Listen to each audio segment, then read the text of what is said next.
American military base. Tandaan nyo, galing akong TESDA. Graduate po ako ng TESDA. Anong course? Advanced Vulcanizing, Major in Tire Capping.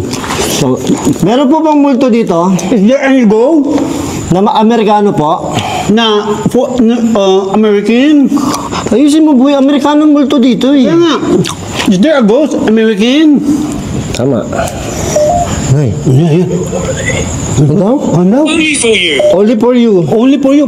Para sa iyo. Para sa'yo. Just for you. Para sa akin po o para kay Bal po? Is it for me or is it for him? Ang galing mo. Ayan siya. Alam mo nang pare, akong graduate ako. Ang galing mo. Grabe sige. ka. Teka, kakain muna ako. Teka, kain mo tayo. Paborito ko ano, pek-pek. Pakpak. Ako lang, mahilig ako sa pek. Ito eh. Mahilig din ako sa pek. Pek manok. Tama. Clean. Ngay! Utang gulat to boy. Oh, makinig ka daw. Please, listen to me. Listen to me, makinig. Opo, magsalita lang po kayo, makikinig po kami. Okay, you talk, I will listen. Ha? Bored daw siya, boy. Bored. Libangin mo kasi, boy. Bored. Nababato. Are you stoned? Ba't po kayo nagbabato? Why are you stoning? Nagbabato, bawal yung tanga. Why are you stoning? Bato. Sabi mo nang babato. Nagbato. Bato. Bored.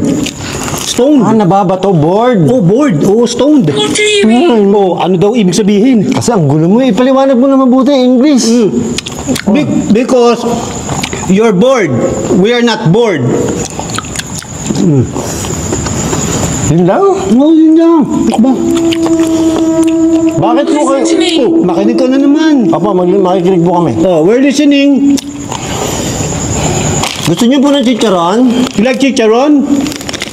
Or, Crispy chicken. fried chicken po? Fried chicken. McDonald's fried chicken. Masarap po itong chicharon. It's very delicious. Malutong po. It's crunchy in the outside and the inside. Galing talaga. Pare, magaling ako. Pare, gumagaling ka na. Nag 1 million views lang yung video natin ng translator mo. Gumagaling ka na. Siyempre pare, pinag-aralan ko lagi. Lagi ako nagpa-practice. Ano ba? Lagi ako nag-google. Michelle. Oh, ano daw? Michelle. Michelle. Ano mo?